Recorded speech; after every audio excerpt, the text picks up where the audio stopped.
This is the Levels Network. I'm Justin Horo, joined by the Triple OG, Willie Mason OG. It is Magic Round review time, mate. And apologies to everyone for the delayed podcast. But I guess one thing we've found this year is with the Magic Round commitments that we had on the weekend, didn't get to see all the games. So me and you deep dive yesterday, Monday and Tuesday to make sure, the timing of it's important, getting the games up, but I think more important is making sure that everyone who's listening to us knows that we know what we're talking about. Exactly. And making sure we can delve into the game. So we're across every game now. I'm ready to go. Thank you to Tab, our partners at Tab, for sending us up there, obviously. We had a great couple events at Stock Exchange Hotel. So Clayton and the team, something to build on in the next couple of years for sure. 300 or 400 people up there. It was good. Up there, upstage. Told some good yarns too. Yeah, it was good. I mean, when people can just put their phones away and just be in the moment and, don't try and record anything. Otherwise, you're not going to hear any stories, right? Yep.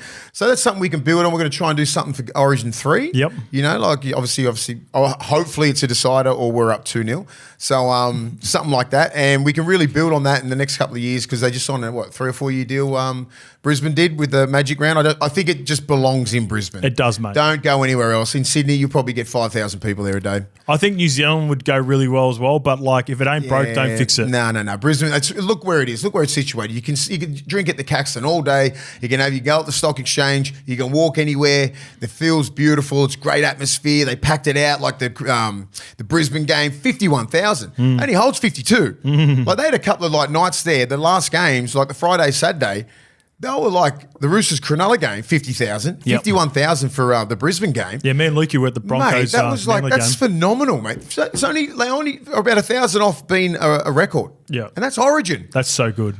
That is so good. Credit to Queensland and just all NRL fans turning up and just having a great time, all in great spirit.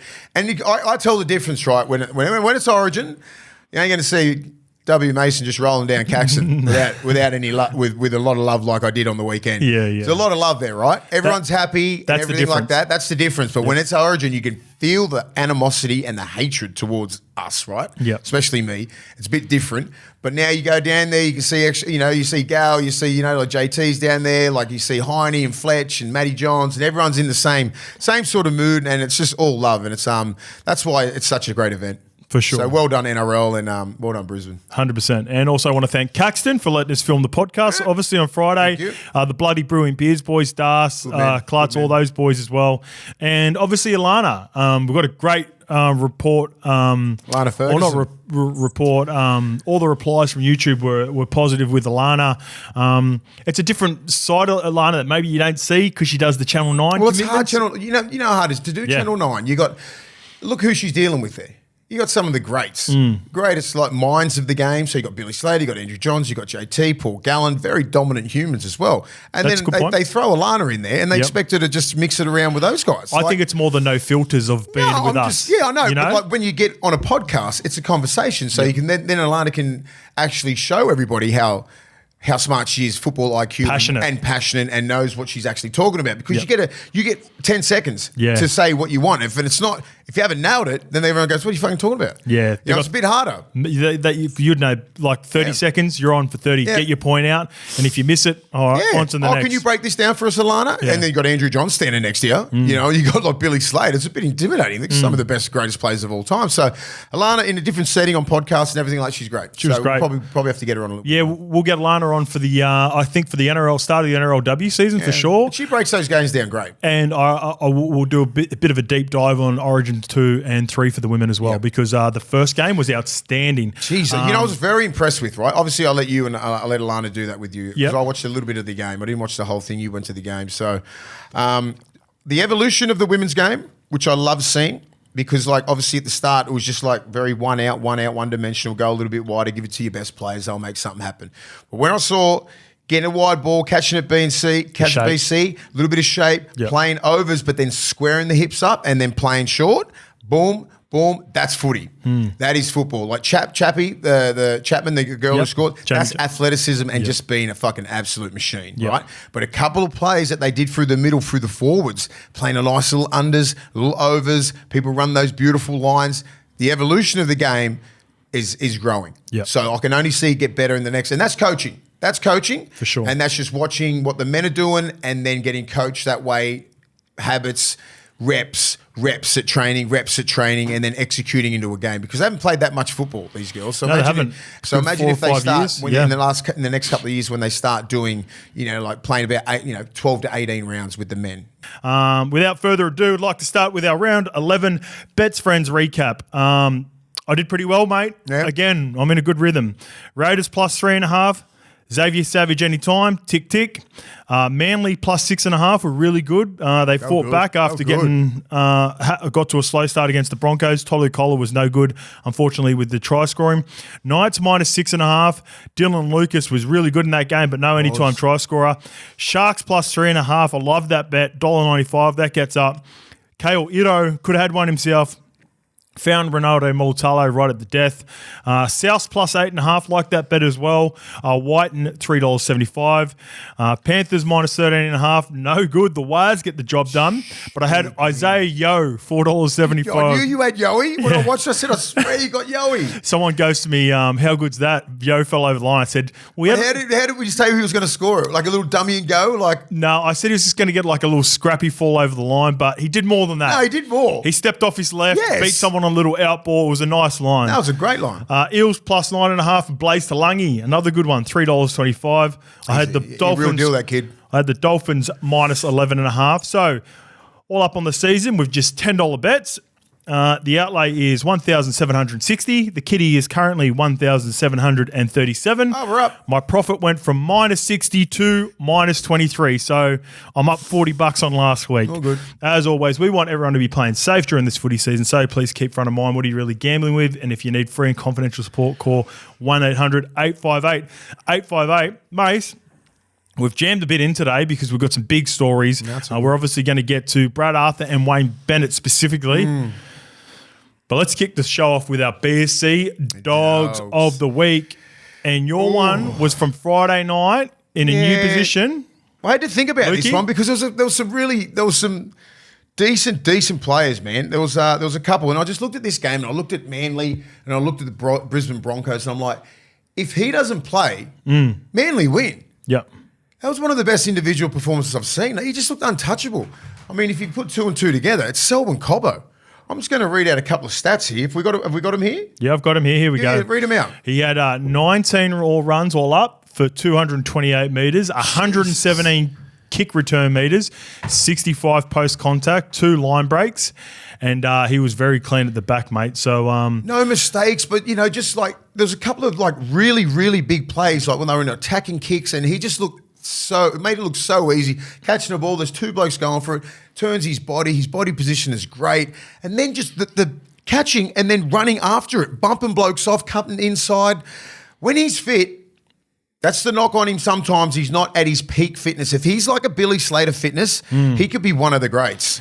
I reckon I know he's not going to play fullback at that club because he has Reece Walsh and he's probably, he's a great fullback. That was going to be my next question. Jeez, centre, wing, fullback, whatever you want. Like he's their best. He's one of the best outside backs in the whole competition. The Broncos have re-upped a few guys, and you've mentioned Reece Walsh as well. He still needs to get done. It seems like Tony Staggs and Selwyn Cobbo probably going to have to take club-friendly deals to stay at the club if they do. I think Katoni might have to. Yeah. Not Selwyn. I think they'll play on that card. Like, yeah, you're a Queenslander, like you're Brisbane Bronco. You always wanted to play for the Broncos, blah, blah, blah. But at the end of the day, it's not the 2000s when they can play on your heartstrings right now. He might sign this first, 3-year deal, get to 26. Like through a 4-year deal, get to 26. That's the only club-friendly deal he'll do. Yeah. But that club-friendly deal's still going to nearly cost him $1 million. Yeah. I reckon he's that good. Yeah. Him at the moment, he's what, better. $1 million for 3 seasons or? Yeah, close. It could be a 950, $1 million. Yeah, fuck. I think it could be like that. I think because he's that good. Yeah. And it's not like he's not a one-trick pony. He's not a left centre. He's not a right centre. He's left centre, right centre, wing, and fullback. They are very rare. He said they interviewed him on 9 after the game, and Gus was chatting to him about his favourite position growing up. He never played fullback, so he played centres and lock. He just plays. He's just a footy player. He played lock. Yeah, that's why he bangs you when you run at him. Yeah, he's the complete package, and he's still got that. He hasn't really fully muscled up yet. No. He's only been 2 or 3 years in the system. Probably a little bit more, but like once he starts getting serious about his fitness and like if they go, hey, so want you to play fullback, maybe. It depends what Reece Walsh does. With 10 minutes to go, Cherry put up this inside torpy, and I think that's the one you're alluding to. It drops on him. They had 2 chases for Manly. I can't remember who they were. It must have been, if it was left side, it was Tommy Talau. It was very competitive. Screaming through. It just went. It's like he didn't even see it to the last minute. And then he's one of those instinctual, like natural rugby league players, and a lot of Indigenous boys are like this, right? Where the ball where the ball just bounces for him. It landed in his chest. Not only was he just happy to take the ball, run 50 on you, bump, little run, an extra fucking 15 and even to 20 a couple meters. of plays where like it's competitive. So he's sitting there, so he jumps. He has like the brain to turn his body a little bit, then land with his hips square again. So they can't compete for the ball when he's facing that way, and then he squares back up and goes, bang, bumps you off, palm, switches hands like a fucking genius.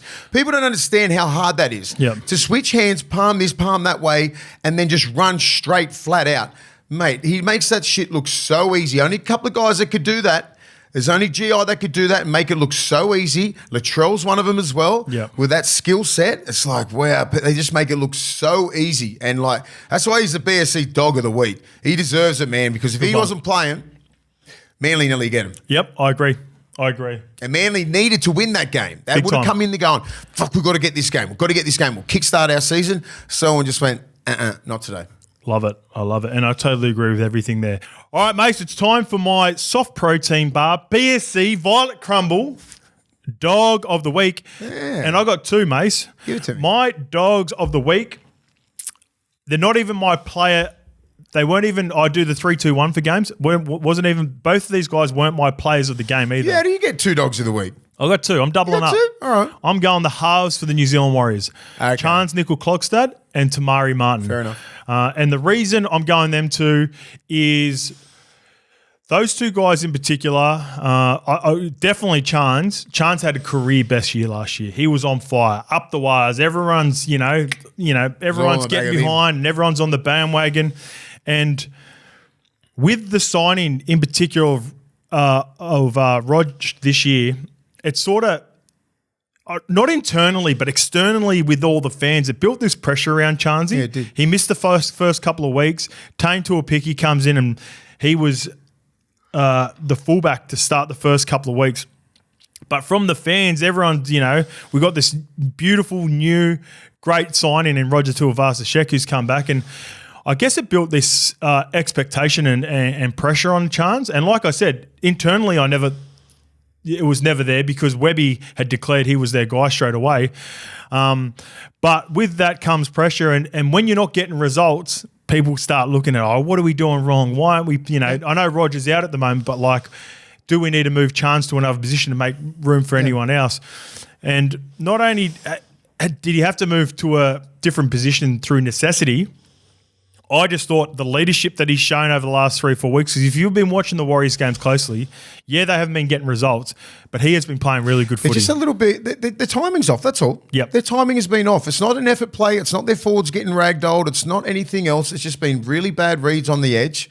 And they've just been a little bit off with their decoys and everything like that. And their lead runners, where last year they was on point. SJ was like, and they all go off SJ. SJ's been off this year.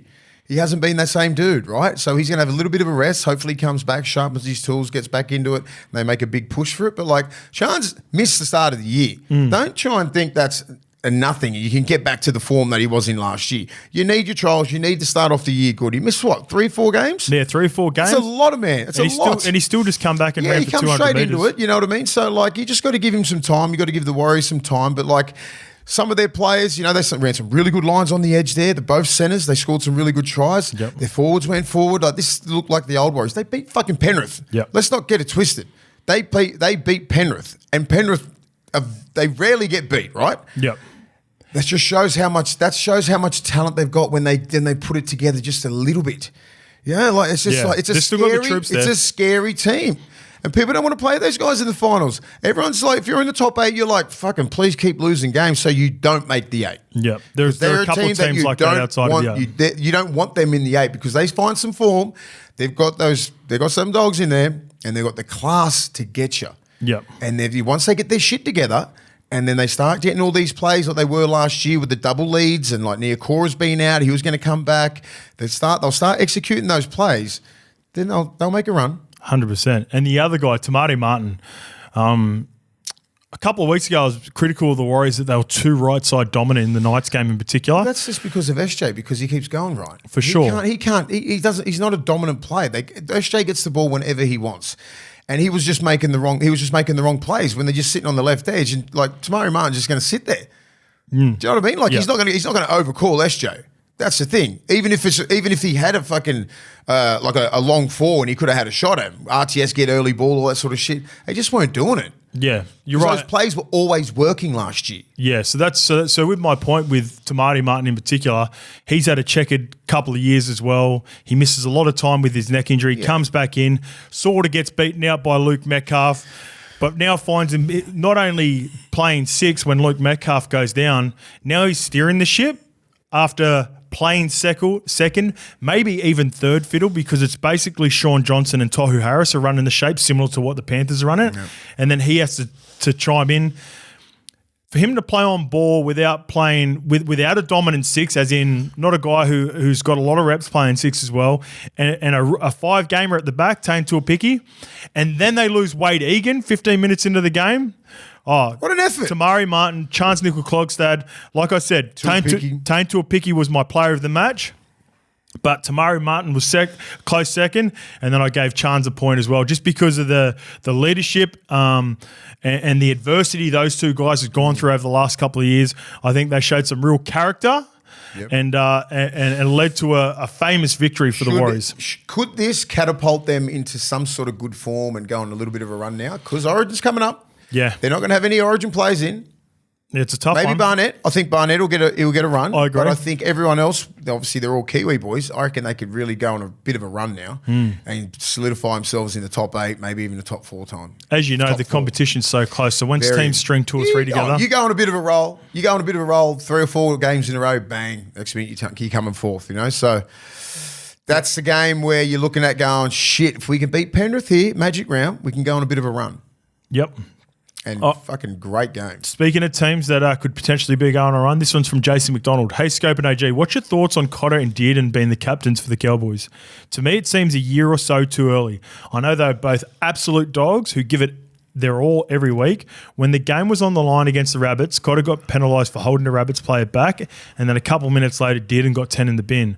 Was that just a coincidence or poor form from the Skippers? Coincidence. I would love to hear your thoughts. Keep up the good work, lads, and I'll keep Coincidence. listening. There's no way in the world that you deserve to do that. I mean, that they would do that on purpose. You know what I mean? Not get sent for 10. You know what I mean? Like sometimes you just make those plays, not thinking about it. You know what I mean? Like the refs have different interpretations. Sometimes they lose their shit, make some stupid calls. But there's no way in the world they would have meant that. God, they're the heart and soul of that team. Ruben Cotter, in my head, would be just out and out captain. But they do these 2 captains, all this sort of shit. One for the lead, one for the forwards, one for the backs. Dearden's obviously a bit more of a, lead by example. He's the future of the club. Yep. Cotter's only young as well. So Cotter's not necessarily going to play 80 every week. Yeah, exactly. Yeah. So when he goes off, he can if they want him to. Yep. But then Dearden goes off and he leads the way. You know, you got guys like Tal Malolo, who was the captain. And what about the question at first? Because I think... Was it a year too early? I loved it at the start. And now in hindsight, just through some of the results and the adversity they've gone through, maybe, I know it looks like, for me, from the outside looking in, it looks like Chad Townsend will not be playing at the Cowboys. That's just the way it looks, right? Jason Tomalolo is... He's still the one. He's still got 2 or 3 years left at the club on his contract, but he's showing signs that it could be coming to an end a little bit earlier than expected, right? Now I'm looking at it going, if you still do have them on the roster, although they don't you have plans of having Ruben Cotter and Tommy Tiernan take over, maybe just wait until those guys do eventually move on. Well, sometimes you just because they're guys that got the C next to their name doesn't mean they're captains, right? They run out first, but just they got leadership groups. Leadership groups are the captains. Taumalolo's still got a fair bit to say. Whatever he says holds a lot of weight. Townsend holds a lot of weight, so it's all going to be one sort of group, right? It's just because they got the captaincy to run out now and the leadership group picked them doesn't mean that they're actual captains, right? That's in the forwards and backs meetings. Forward, you know what I mean? Like everyone's having these meetings, so just because they're running out first doesn't mean they're the out and out captains and that's what they say. Everything they say goes, you know, but that's it. You know, Taumalolo still holds a lot of weight, so does Townsend. Yep. But Taumalolo holds probably more weight than anyone. Than most in the league. Everyone. He strikes me as a sort of guy that you'd know him better. Yeah. Like he was only young when you were coming through, but might not necessarily say much, but when he does say something, everyone's just like, example, mate. He's an exemplar. So I'm not going to say that they did it a year too early because I think those guys are ready. They're all rep players. Ruben Cotter's one of the first picked in Australian teams and Queensland teams. Dearden is only not in Origin because of Ben Hunt and a couple of other things and Cam Munster. Yep. You got Ezra Mam. You got everyone like that. You know, but he's a leader, and you try and develop these leaders really early. You know, because they know that trajectories like that, they're going to be the leaders of the club. So why not give it to them early? My only concern with that is I 100% agree with it, but if they don't get the results, just like Brad wasn't getting at Parramatta, there might be a world in which Todd Payton's not the coach to get him through to the next level. That's what I worry about. I mean, like Todd Payton went out on the limb to go, right, you know, we're going to swap captains. Yeah. Like it wasn't only off one bad year. Remember the year before, they nearly were Beesdick off making a grand final. Yep. Then they have a real shit year last year, and then you swap the whole captains around. Don't know if that's the best choice. I wouldn't have went for it personally. I still would have had Taumalolo as captain, and I'd still start Taumalolo. Because I just don't think – I think if I was looking at him as a coach and going, he's not bending the line, he's really like – he can't get through big minutes. And I'm like – bro, he still bends the line. He can, I mean, I know they want the longevity out of him, but like, you can't do it in fucking 10 or 12 minutes. He needs to be out there for at least 20. He can get 20 out. 2 25-minute stints he can get out. I think he's actually upped his minutes. Yeah, I know, but like you don't have to fucking baby him. Yeah. He's not like that. It's not like he's limping through tackles. He makes most fucking meters every time he's on the field. Yep. Griffith Neem's the future of the club. I love him. Yep. McLean's like, okay, you know, he does a job. But like Taumalolo is that X factor who does those. He's still got that fucking dog in him. You just got to, I don't know, you just got to, they are managing him right, but I'm not sure if it's you know, the 10 or 12 minutes and then coming off. Yep. He's got more than that in him. All right, Mace, this next one is from Geno96. Hey, boys, curious on your thoughts about whether all of these injuries for New South Wales actually put them in a backs against the wall position that is usually only reserved for Queensland. Seems like it is a chance for them to really change the narrative about New South Wales and be the scrappy team of underdogs that somehow managed to get the job done, which is usually what we associate with Queensland. Also seems like Madge is the perfect coach to drive this idea. Oh, God. What do you reckon? Well, Queensland's never underdogs, let's put it that way. They just like to scream like that, and they love that. They love that sort of they love that when they get called underdogs. We're underdogs. When they're never underdogs. They won 8 in a row, they thought they were underdogs. You know, so I think what's happening with us now sucks. Cleary, Tobrojevic. I wonder who is underdogs. I want to actually have a look. I'm going to get it up for you. We've got to be. It'd have to be. We have to be. I mean, but our forward, even without Munster, our forward pack's still good. Our back line's still good. We've got players, look at that. We've still got players coming up and take it. We can handle it, right? Yeah. We can handle Cleary. Cleary's going to be out. You're going to put who in? You're going to put Nico Hines in. He's won a Dally M medal, right? All right, we'll get to that. We're going to get to that. But I mean, like we just need. You know, Madge is going to pick Blues players. He wants those guys who want to play for the Blues, who are going to die for that blue jersey, But it's easier said than done, right? You got to think, fuck, who wants to play for the Blues? You know, everyone wants to play for the Blues. In my head, It's a pinnacle of the game. You get picking that Blues jersey, you should turn into fucking Superman. Like when the Maroons get picked, you can pick some average players the Maroons have, and they turn into fucking Supermen. That's the difference. There have been some players there that you fucking like. Just say Nate Miles, right? Great friend of mine. He just say club football. He could be playing the worst football in the world. He gets a maroon jersey on. He turns into the best forward in the world. Yeah, Origin flipped their careers. Like them, they were just like solid players. They play Origin, and they went on to become great players across the board because of Origin. Corey Parker. And how they stood up. Corey Parker, Ashley Harrison. You know what I mean? Like guys that are like decent club players, and then they fucking go play Origin and they carve.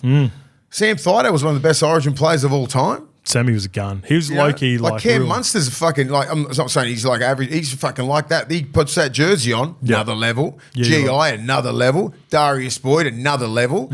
So we need to sort of somehow get those guys who like get to that Origin level and flip that fucking mindset and go, all right, let's go. We did have that a couple of years ago when we had Latrell, we had Turbo, we had all these blokes that were playing at a fucking such a high level. They're not there now. They're not there. So it's a little bit of a changing of the guard. You get these, you know, hopefully Bradman Best, I'm not sure how long he's out for. He's out for a little bit.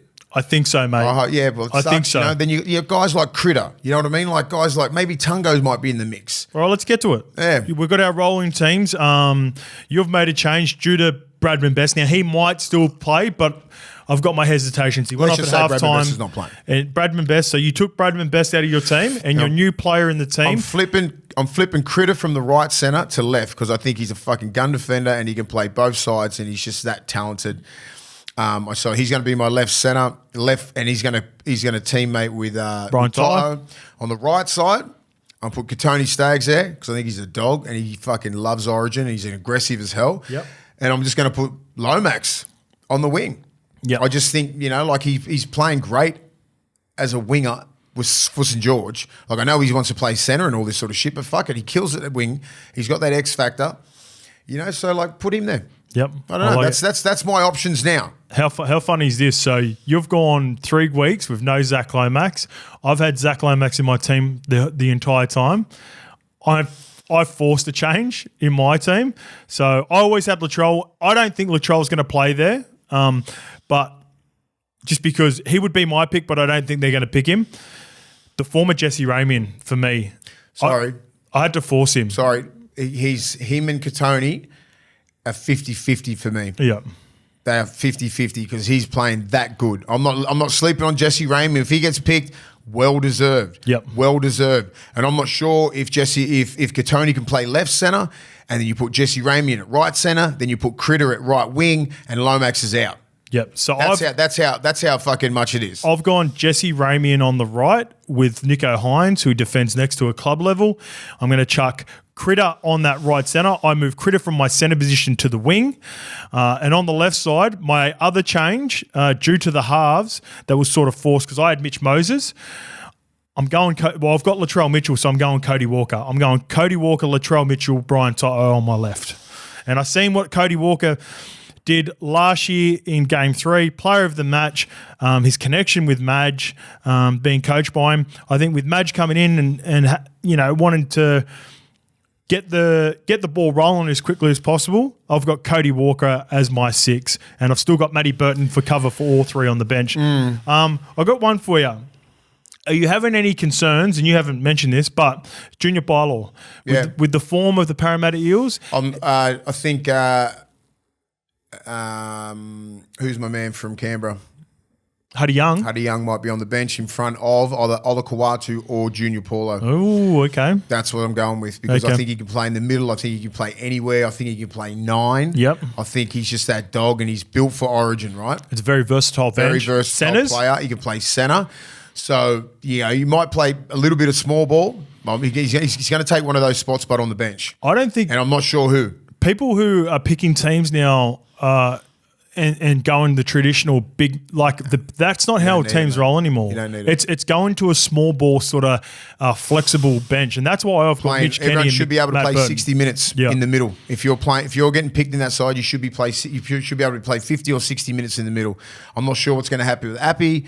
I know McInnes could be starting 9, and I think could be, and then I'll be like a Barnett, Huddy Young, Ola Kawatu, and fuck, who else did I have? You had McInnes. And no, McInnes would be starting maybe. Oh yeah, but you got McInnes on the bench at the moment. Yeah, it's just say if Appy's fit, Yep. I want to pick Appy. Yep. So you got McInnes, Appy played well on the weekend. Huddy Young, Ola Kawatu, and Huddy and So currently, as you stand, so no Junior. Is Junior out of your team? Yeah, I think so. Okay, so he's the new name then, Hudson Young. So your bench, do you want to start McInnes as well, do you?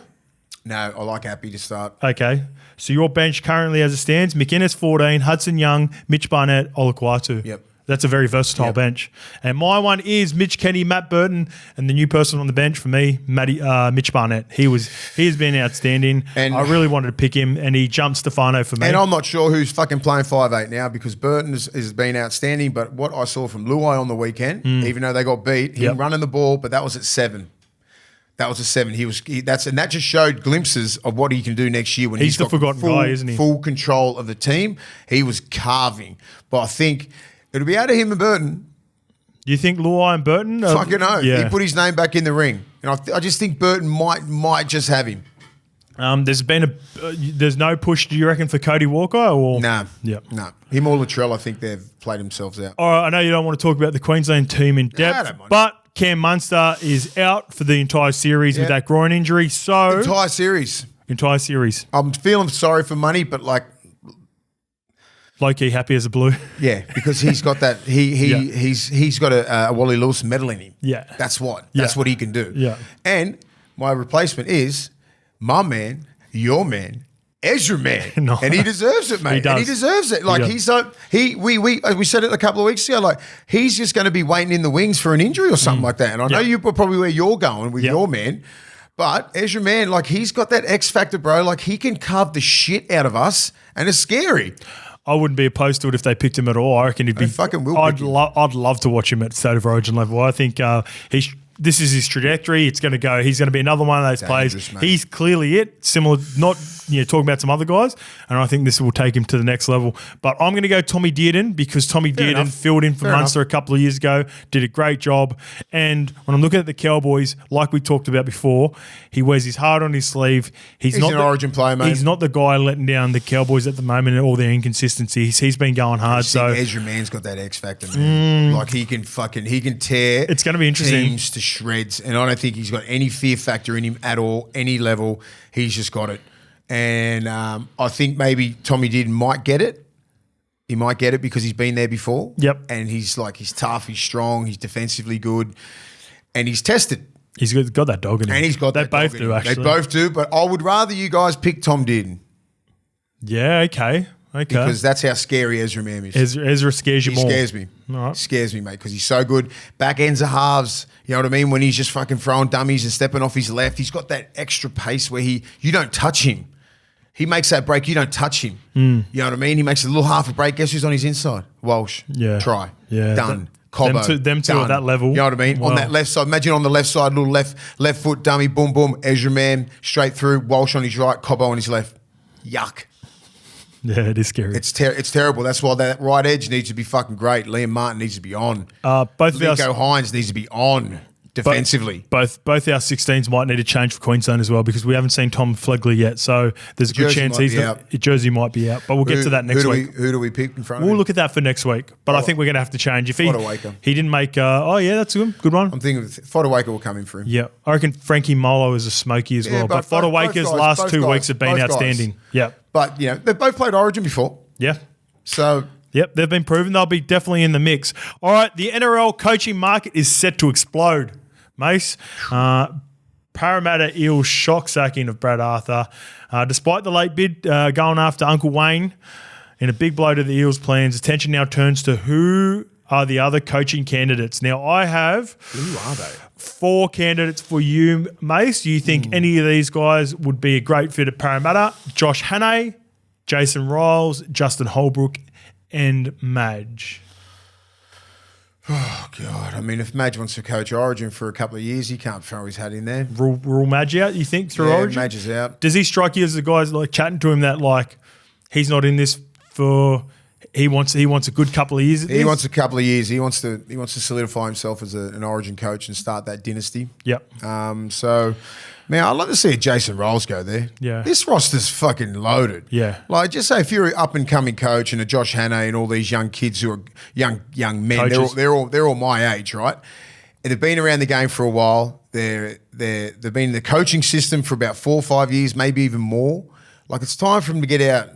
fly the coop, right? And just and take it on. Like Rolsey's not going to be coaching Melbourne. Will Bellamy just because Belly just re-up, so it's like, okay, well, what do I do now? You know, like Parramatta is still a good side. Well, I've written this down there. Heard Josh Hannay's. I'd say Josh Hannay's pretty good. I'd say Parramatta are a top 4 club to consider with everything, like with the Roosters, Broncos, and Storm. When you talk about rosters, yeah. When you talk about facilities, when you talk about financial backing through the Leagues Club, when you think about history. It's a blue chip club, man. It's like the Bulldogs. It would be a top 4. Like there would be a lot of coaches that would be looking at the Parramatta gig with that roster and the resources that Parramatta have, the fan base, the membership, the stadium. It's a fucking great club. It is a great club. There's not much you wouldn't like when you're looking at that club. Just because I don't back Parramatta and I don't like them only because of the history that I've had with them. Of course. That club is a fucking premier club. Yeah. You would want to coach that club.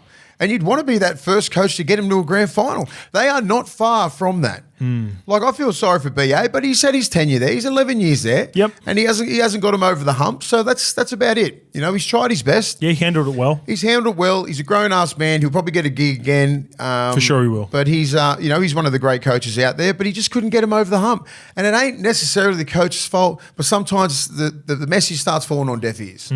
Right? Yep. And that's what's probably happened out there. Time for a new voice out there. Time for a whole new era, right? And I think the Josh Hannays, the Jason Riles, the Dean Youngs, you know, like guys like that, the guys that are around my age, time for one of these young kids to come through, young men to come through. The CEO has said that they want a coach that's been in a winning program. So then obviously Jason Riles, mate. The Melbourne Storm stands out.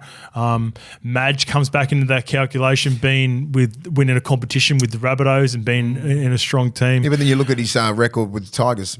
Of course. You know, right? Like you just try to look for more of the positives with like Josh Hannay being a part of this Queensland outfit now for a couple of years. I just look at Jason Riles. Yeah. I look at Jason Riles. He's a leader of men. He's become he's highly respected in the coaching ranks. He's been under the tutelage of Robbo and fucking Bellamy. Yeah, he stands out for sure. He stands out. Like, it's time for him to go, all right, I want to coach. Like, I want to see him come out and go, I want to coach Parramatta. If he does that, he'll coach him because I think he's got the runs on the board. And as I said, like he's had the tutelage of some of the greatest coaches in the game. It's time for him to step up and go, all right, it's my team. I'll change it. Yeah, he was at the Roosters as well, obviously too. Look at the club. As we just said it before. Yep. This is a blue chip club.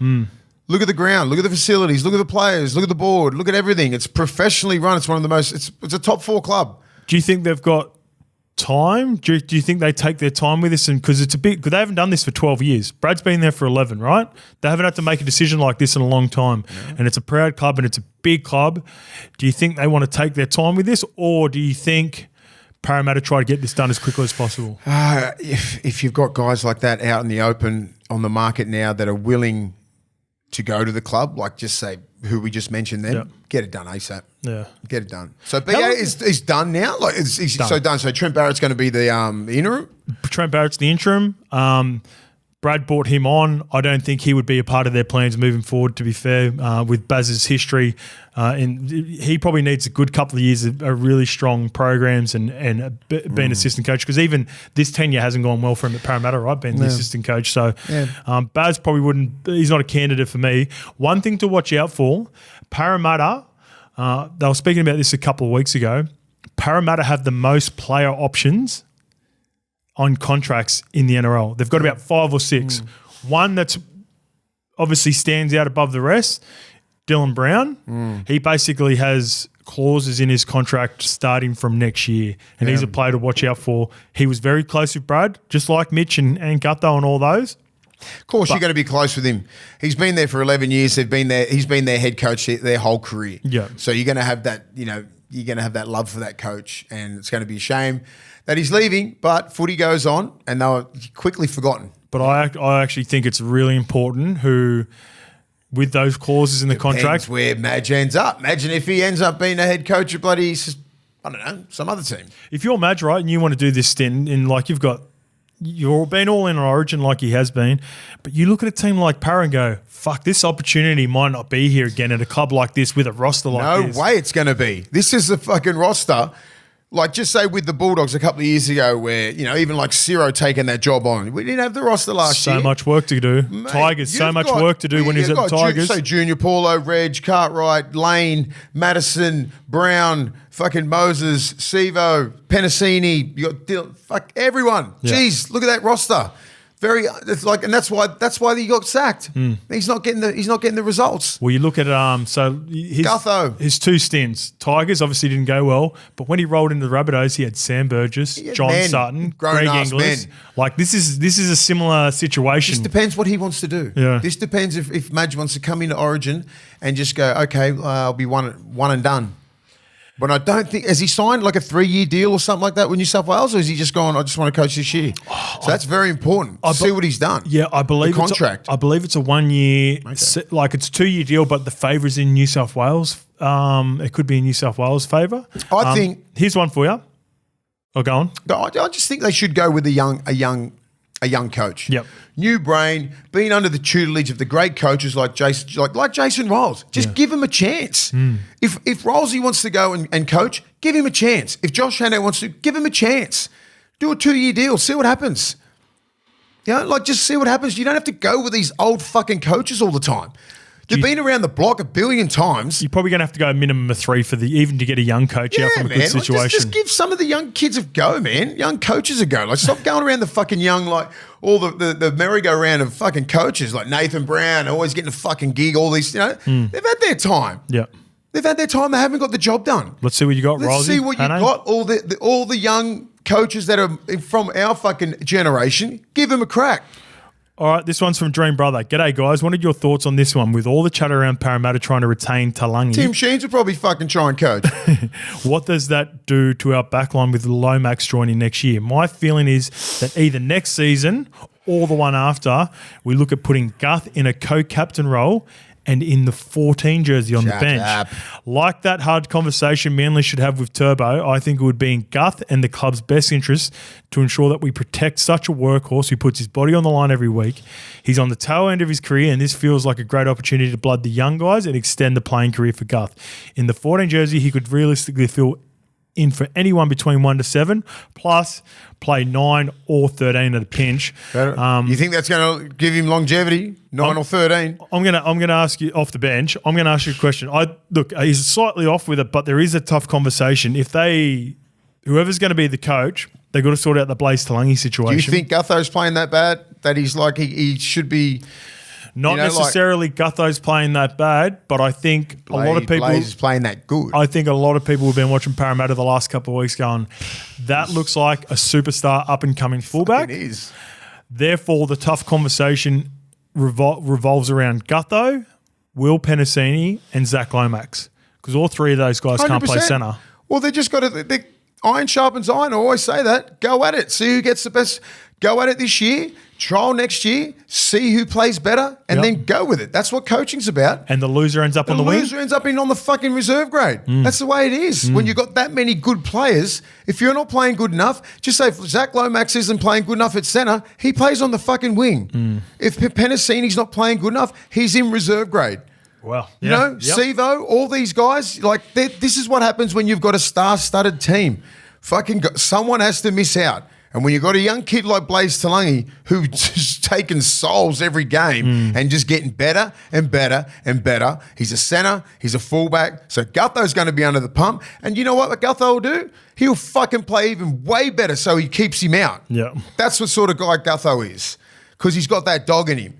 And he's not just because he's not nowhere near as like a fucking quick as hell like Blaze Talangi in that. I still want Gutho. He's one of the best positional fullbacks in the game. Yep.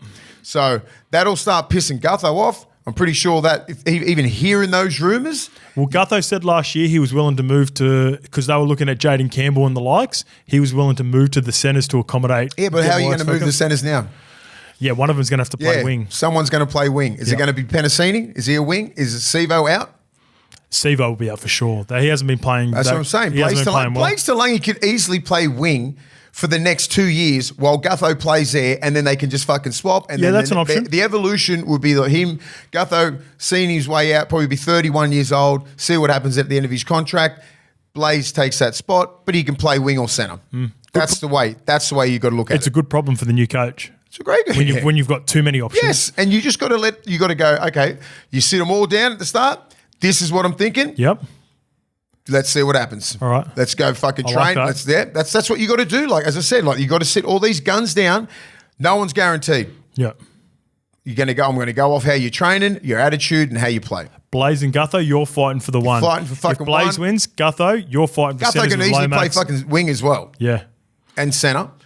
You know, and Blaze is like, he looks like an out-and-out fullback, but I'm pretty sure he can play centre. He looks so much better at fullback than he has at 5'8". I think at wing, he could play that easily because he's getting a lot more room to move. Yep.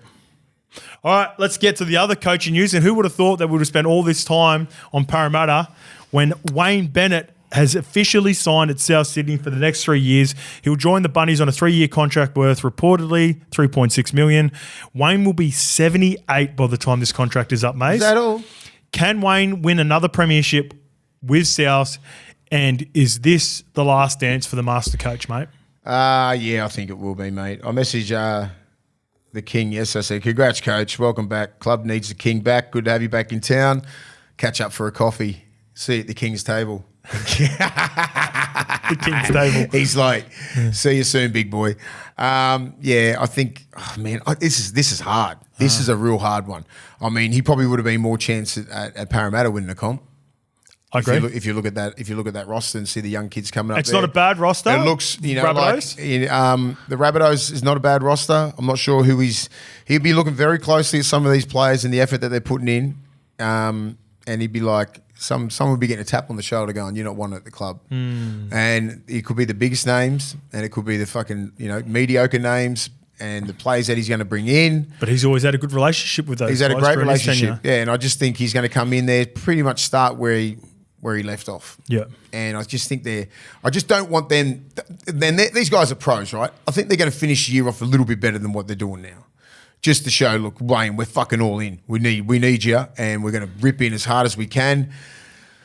It don't look like it at the moment. Well, I've got one for you, right? Don't look like it. How ironic would this be? And this is, I was watching them on the weekend. They were a lot better on the weekend. They tried a lot harder, right? And the news would have been all but confirmed, but there would have been people from in-house. You could see. It would have been done. I think that some of the criticism around the top two players, in particular, Cody and Latrell, has been fair, but I've seen enough over from them in the last couple of weeks to say there's some motivation that's getting dripped back into those two players in particular. And I don't think they're all that far off. And when I look at their roster, it's still good. It's still a good roster. For me, I think Parramatta has a better roster, but South just marginally. And both these two teams would have been in and around our 8 to start the year, right? I've got a little sneaky play for you. Go. How ironic would it be? Round 11, Magic Round. This is when South Sydney completely fell off the cliff. It was, last year. What if South round 11 get announced? Wayne's coming. Flip it. And flip the script and make the 8. Flip it and reverse it. And make the 8. How funny would that be? Is it last year they looked unbeatable. This year they look like they can't win a game. Very beatable. And then they go on a bit of a run. Watch out for it. It's just I don't know. It could happen. It could happen because, as you said, the roster's still the same. It's up to these. It's up to the Latrell Mitchells and the Cody Walkers and the Cookies and that. Get this fucking team rolling, boys. You're Tommy the energy. Burgess. You're the dudes. You're the main dudes. You just got re-upped. You're getting paid a lot of money, man. You're the best players. You're top 3 best players in your position in the game. Fucking let's do it, eh? We're not even halfway through the year. There's still got a lot of time. We can still salvage something. Still make the fucking 8. Well, they're on 4 points with only 1 win, right? Because they've had a bye. They beat us. They beat us. That was the only win they've got, right? They're only 4 games behind the top 8 because the competition is so close. And if any team the next is 3 going weeks, run, you know what team it is. They've got Para, who are dealing with their own shit this week. They've got the bye. And then they've got the Titans after the bye. See, then mixing you'd be on 10 points. Could be. And then everyone just starts shutting up. And obviously people like Origin period? People like kicking South when they're down. Because they've been up for so long. So when they are down, people start laying the boot in. They lay the boot in Latrell, Cody, all these sort of guys. You probably get Cam Murray back in about 4 weeks. Yep. They can go on a little bit of a run. But, I want South to go good, right? Yeah, I like South. I like South. I like the way they play. They're just in a real fucking shit shit sort of spot right at the moment, but they're the only ones that can get themselves out of it. There's not anyone else. It's just up to that group of 30 when they're going at it at training. They've got to train a lot harder. They've got to work a lot harder for each other. They're the ones that can get them out. No one else. You know, not the coaches, not anything. They know exactly how to play. They've got the fucking roster there. They got the moves. They got everything there. Do you reckon they're going to feel the presence of just looking over their shoulder and just feeling Wayne now that they know it's officially done? A little bit, but then they probably love that as well. Yeah, because the feeling of like Wayne watching you. Oh, I think that's going to be a positive. Makes you play better. Yeah, you know, they're going, fuck, I don't want to be that guy going, we don't want you at the side in the side next year, especially some of these young forwards, right? If you're not fucking doing your job, like the Moalis and all that sort of stuff, you're going to get tapped on the shoulder, mate. You didn't do the job. Why would I want you at the club here? You know, like some of these younger kids. We'll get to the breakdown of the game. I thought they looked better in the small ball sort of lineup that they had late in the game. They had Cookie playing in the middle with Mamazoulis. They had Havili on at the same time, but we'll get to that. But let's break down the games, eh? Yeah. All right, the Raiders 24 defeat the Bulldogs 20. Weird game this one, Mace. Raiders gifted 2 easy ones to begin with. Then the Bulldogs take advantage of 11-man Raiders, but Sticky's men fight back, celebrating the 94 Raiders grand final team. Saw the guys, eh? We're saying Laurie at Stock Exchange. And Clydie and all those guys, 30 years, it was great. And I knew that they would have really fed off that. You know, Sticky, Ricky gets little things like that. They all would have been, you see, before the game, who was there? Yeah. All the greats, right? So when you see those players in your shed, just like that 20-year anniversary with the Bulldogs, you know, you see these ex-great players who have represented the club at the highest and you won the competition, it gives you that extra edge, right? I thought we played well enough to win the game. I agree. We should have really capitalised on 11 men. It's a frustrating loss. Very frustrating loss because I thought we'd been playing better than that, but you got to give credit to Canberra. Yep. They're fucking, that's one team that you don't go lightly against. I don't give a shit where they're playing. They've always got some sort of underlying, just something that they're pissed off about. Because that's their coach. Their coach, he played for the Bulldogs. Yeah. You know what I mean? Like he's been in the system. Like he played in that 94 grand final. So he just would have just started throwing little things into their head. You know, they've still got a good team, mate. They do. Tapane and Papali'i, Huddy Young, 3 players that are rep players, right? Geordie Raps. Raps and Elliott. I love their centres. Come on, man. Like they got Timoko. I know why he's not. I saw him with his fucking shirt off. I can see why he's not getting tackled. Jeez, you know, like Rapana, like they just got some really good players, mate.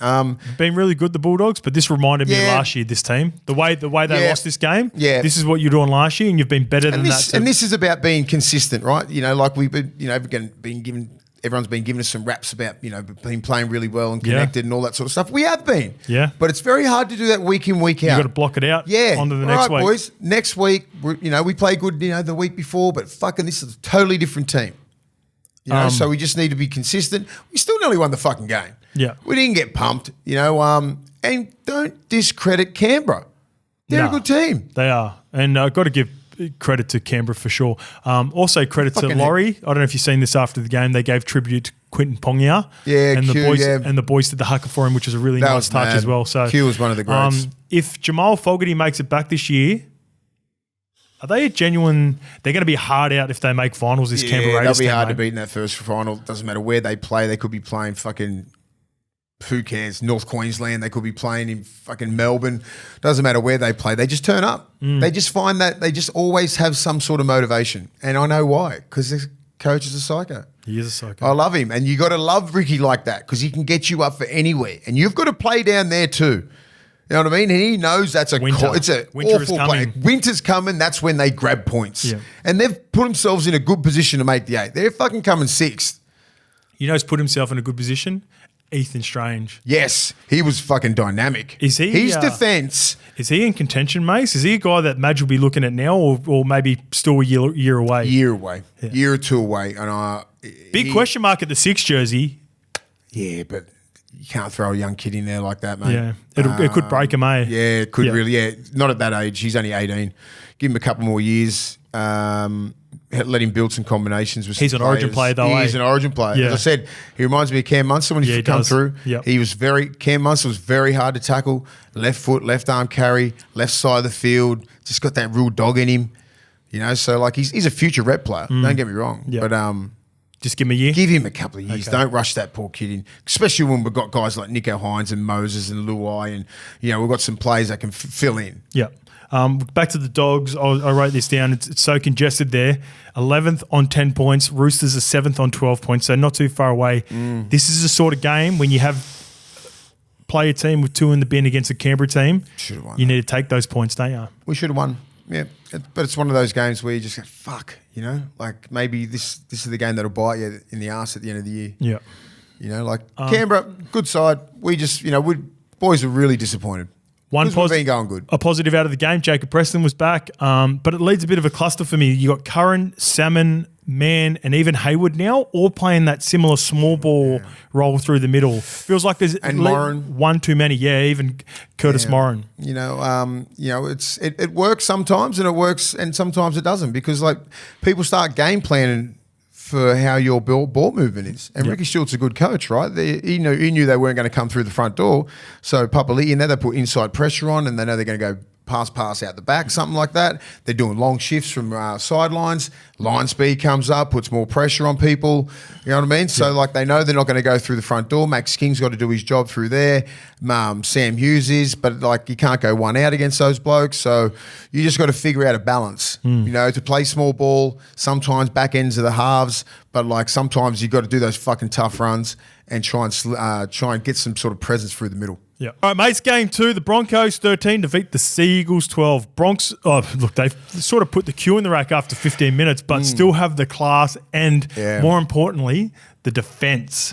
I think this is the most impressive part of the Broncos. Yeah, they can score points and they make a lot of errors trying to score those points, but Manly kept on throwing shape at them the entire game, and they just hang on. They work really hard for each other. They work hard from the inside, Even if you're getting these wide balls that everyone's trying to get away from markers A, B, and C, trying to get the C and the 4-man.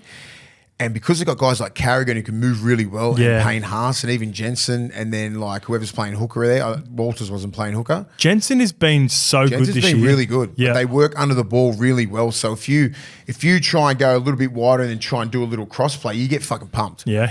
So you got to go on the edges where Parramatta got a lot of joy, getting the ball, bang, coming back on the inside of Ezra Mann, all those sort of stuff. So you can't turn the ball under because you get pumped. You got to run those straight lines.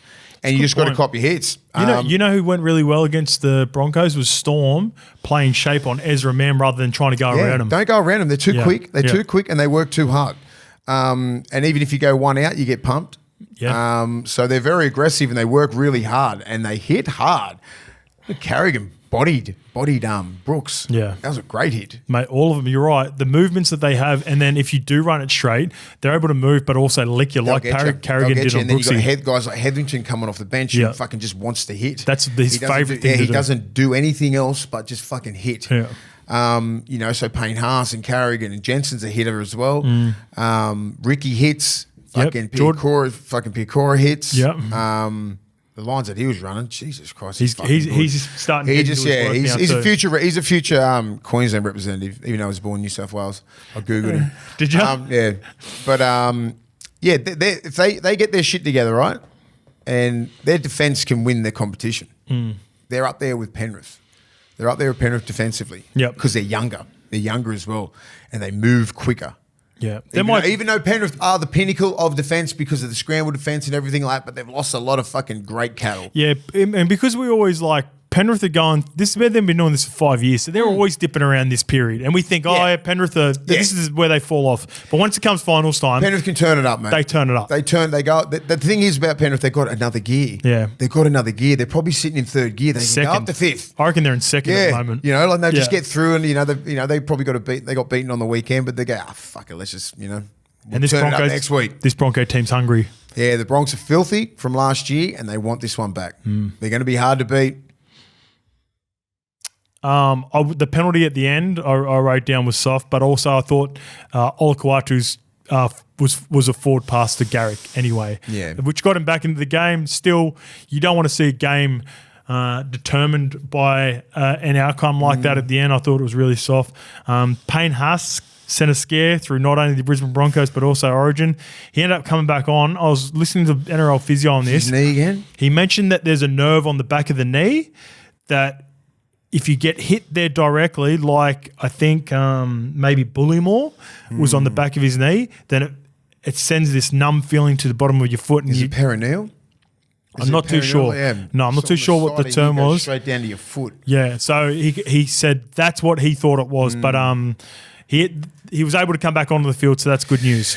Fucking great news. Yeah. Every time I watch a New South Wales play, I'm just petrified. Payne Haas been carrying a few injuries too. He's been out for a little bit. Yeah. He's just tough, right? Yeah, he missed 3-4 weeks. Yeah, so it might be that same knee. On Manly? What about Manly? What about him? Very basic. They're maybe just missing, I don't know. It's a real tough one. I like some of the moments I've seen from Kohler at the back, and I think there could be, like I said, I keep saying this, there could be a world in which Tolly Kohler spends some more time at fullback even when Turbo gets back. Starts in the forwards, mate. Yeah. If they don't have any go forward or just monster the other pack, they're going to struggle. Well, what you said about the movements, Manly doesn't have movements in the middle at all. Gets stuck, like Lodge, like Paseka moves pretty good, but if he gets lazy, he doesn't move laterally very well. A couple of guys off the bench, like Jakey still, Jakey moves. Jakey just does fucking 50 tackles. He never misses. He's one of the best defenders in the game. Yeah. Lodge is going to miss some time now. I think Nathan Brown's back. Even those guys, they don't move that good laterally when they get fatigued. Yeah. So it's big. That's why it's a luxury to have big guys who can fucking play big minutes and move really well. Yeah. And that's what Brisbane have, and that's what Panthers have, and that's what the Roosters have as well. I tell you what, I said this maybe watching the game. I'd be going after Xavier Willison. Oh, we said this on the Saturday. I'm watching Xavier Willison, and he's another guy. They're not going to be able to keep him. You reckon? Oh, I just think that he's going to be one of those kids that you'd be struggling to get him out of Brisbane. I'd pay overs to fucking get him to any club. Just say if they offer him 300,000 and someone offers him 400, 500. I'd go 6. I'd blow Broncos out of the water.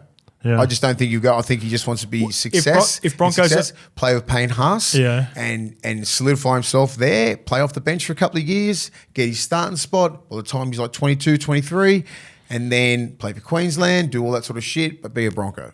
That's the mindset of the Queensland players. I told you, it's different. Yeah. They want to play for the Broncos. They want to play for Queensland. That's it. They rarely want to go to Queensland. That they rarely want to get out of Queensland, isn't it? They rarely want to go. Yeah, everyone wants to play for the Broncos now. They rarely want to go down to Sydney unless someone goes like Uncle Nick and just goes, "Here's 700," when you're probably worth 3 or 4. And that's the thing. You got to weigh all these other things up, like family, friends. Do I want to move down to Sydney? You hear all these rumours about Sydney. Most Brisbane people can't handle Sydney. Yeah, but if a team comes and says, "You're our guy," 700,000. Plenty of love up in Brisbane. They get protected. Yeah. All right, game 3. The Knights 28 defeat the Titans 24. Davey Armstrong gives me a young Josh Dugan vibes. Ooh. What do you reckon? He's like rangy, bit flow. Now, Duke's always had the capability of growing out into his body. I think this is who Davey Armstrong is going to be. I don't think he's got much growing to go in him because he's 23 now. But just like a young Dukes was like Mongi strength. Yeah. And he was a really good support player to begin with down there at Canberra. And he just keeps turning up, this Davey Arms. He's 4 from 4. NRL. How easy. Fucking easy. Making it look easy. No Kalen Ponga. No 1.5 sitting on the sideline. That beautiful play from Leo Thompson, little short ball to Saifidi. Lovely. Love that. Yeah. I love it because there's so many options for front rowers to pull the trigger like that, but they don't have the ball to do it. Yep. There's a beautiful little overs. You come in, bang, hit the hole, Armstrong through the middle. Right? Like that's this old school footy. When you see those plays, fucking pull the trigger, guys. Yeah. Pull it. You know what I mean? Like especially prop supporting each other.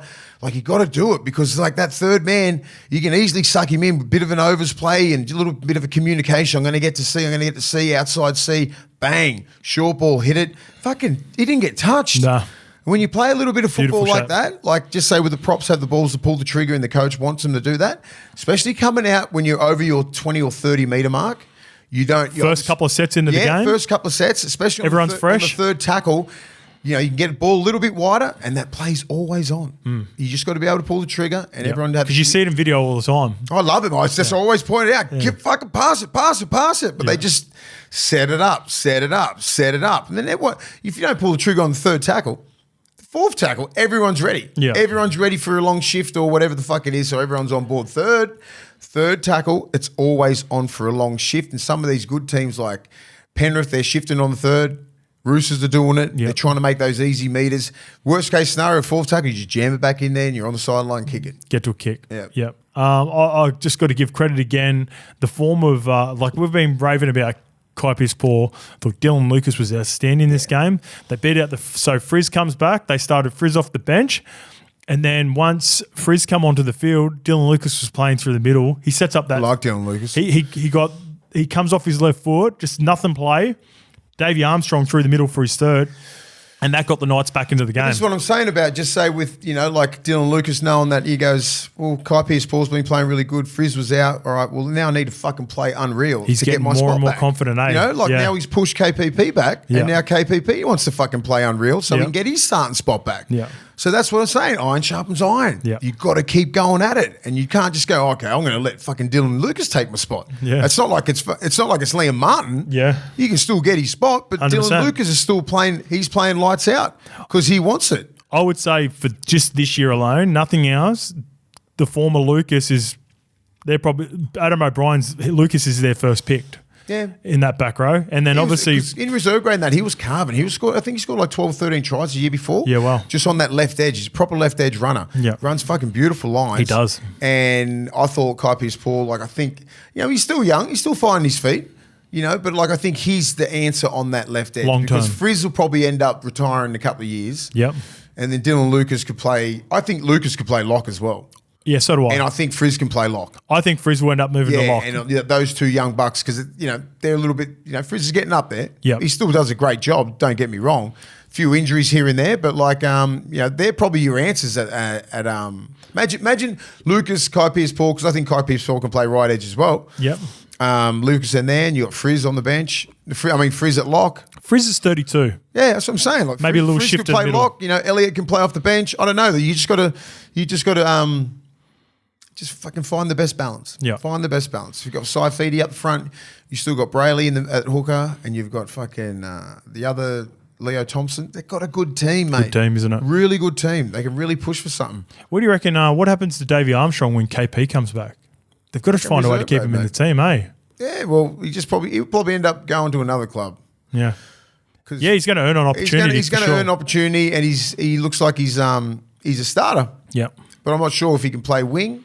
Because you're not going to put him on the wing. No, he's too light. Yep. I think just his support play is just really fucking great. He's just got that nous for just supporting the right people, and he's fast enough to just fucking out sprint whoever's chasing him. He was about 20 metres behind on both plays by the time and just as soon as he got there. Fucking done. I wrote this down for fucking for the Titans. I was like, fuck, it must be hard for Des to pick a team because I'm seeing what Alofiana Camperera does, right? And they've got start at fullback. They've got three good options. AJ Brimson, Keno Kinney, Jaden Campbell. But none of them have really AJ is the dude, but because AJ is so good and versatile, you start looking at him to play other positions. Then you got Camperera, Phil Sammy, Jojo Fafita, Brian Kelly, no one really comes out and completely takes the spot and goes, this is my spot. KC and Jojo Fafita is going all right. Yeah. Yeah. He's because he hit the scene a couple of years ago, and I'm like, he's that next dude up. Yeah, I thought that too. And then he got injured a couple of times, bit out of form. But he was quiet last year. He's gone, okay, well, what do I need to work on? So he's gone back to the lab, worked on he's played twos, he's running hard again, he's supporting really well. Camperera's he was gun last year, fell off at the start of this year, and now he's back. I think he's got that X factor, man, where he can score from anywhere. But he needs to fucking really concentrate on the little things. Well, I think the problem with Camperera was his yardage carries and teams are bombing him. He needs that. Yeah. It's a big part of the game, right? You can't just be fucking finishing off tries. Fuck, he does it well, though. Yeah, I know that. But just say if you kick to his side all the time and then you're just going to pump him on play one because he's not running fucking like your tire or anything like that. Yeah. You know what I mean? But when he's in the clear, he's got that X factor, but he just needs to just figure out, he's only been 2-3 years in the game. So Camperera? Yeah. So he's still finding his feet. But that's the problem. He's all these so players, fast. That's my point most with all these players, similar. They're all similar. None of them are really going, this is my spot. like iron sharpen irons is mad, but Desi wants. I want some of that iron to be fucking sharp now. I'm sick of this shit. Can we sharpen it, please? Can one of you sharpen that iron where the other one can't fucking take it from you? That's the problem with the Titans. Like even Verrills and Randall, two good options at 9. It's like granite. Yeah. Granite. It takes fucking 7 years. Yeah. You know, you just need to they need to go, okay, well, this is my role, right? Yeah. I'm like Sammy's got one wing. Those other two are going to fight for the other wing, and they need to go, all right, well, fucking play two's mine. I'm going to just take them on. Yeah. Take them on. I'm going to finish tries, but I'm really going to take them on play twos and fucking just go straight in behind A and B like Val Holmes does sometimes and just be a real force. Like we know what you can do when you're in the clear, but we're fucking shaky on your play twos because you're fucking around and you're stepping around and you're not really just go direct. Go direct. Even in the forwards, right? You got Isaac Liu, Aaron Clark, and Cleese Haas. Like all those guys have had good spurts, but no one's really taken the spot. Then you got like Chris Randall and Sam Verrills who've played good at different times. None of them saying, I want to be the 9. Now they've been forced to play. Randall's now playing halves, but like it's like none of them are just going, just grab it. Grab my it. fucking This spot. is my spot, yeah. And that's what you want because you got a team like that, right? You get the opportunity to play NRL. So just fucking grab the fucking opportunity and just go. Yeah. Just go, you know? Well, maybe they're just not those dudes. Maybe they're not it. Maybe they're not it. Yep. Or maybe it's not it at Gold Coast. They need to go a new opportunity and then they can cement that position. Need a little bit of help, man. You know, like they need a little bit, like a bit more go forward. They miss Tony. They miss Fafita. You know, like they just need to be all, you know. No Brimo, no Foz. Yeah, Brimo is the fucking catalyst of that team, man. Yeah. And no Jaden Campbell. And same as Foz, same Jaden Campbell. They're big parts of that team. If they've got a full deck of cards, they're very competitive. But when you're on the back foot all the time and you got to come out of yardage and everyone's trying to beat the shit out of you, it's a tough run. You got to be tough. All right, speaking of tough, this game had it all. Sharks 38 defeat the Roosters 30. What a game. I would like to make a formal apology to the Sharks. I think it's about time. I was wrong. I didn't think you had enough X factor to take the next step, but it's not required. You've got absolute dogs at every position. You are so well balanced. And then you've got the emergence of guys that you just couldn't see coming, like the former Hazelton at the moment. Like, how can you see that coming? Big Hazel. They are a problem. They are a genuine contender. They are now in, it's basically a top 3. I think Melbourne are sort of on the outer, but I look at the 4 top teams.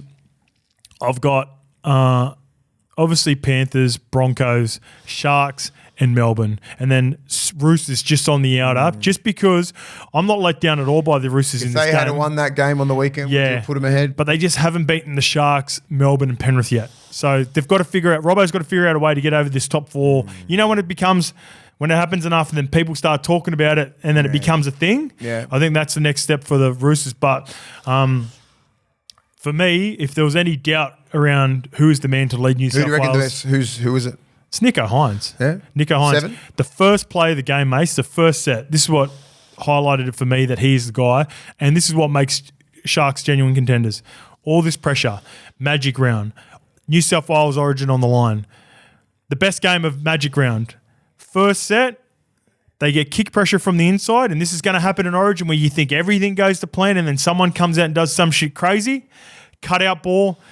Jesse Ramian back on the inside kick. Oh, no. To be able to have the confidence to do that in a big game with all the pressure of origin around the corner shows me Nico has taken his game to a next level. He has. And defensively, outstanding. And that's the knock on him. It was defensively last year, and even Fitzy said it publicly. Once he fixed that up, he's a complete package now. Yep. He is a dominant player. He's not. Everyone was saying, "Oh, he's a great club player, but he can't step up to that level." You played him in 8 minutes of fucking Origin, all right, and they made some fuck ups, and he's owned it, and now he's going to hopefully he gets a chance to run New South Wales as a 7, and then we'll see the best of him. Give him 3 games this year. Don't give him fucking 1 or 2 and then drop him. Give him an ample opportunity to fucking take us to the promised land, and I think he can.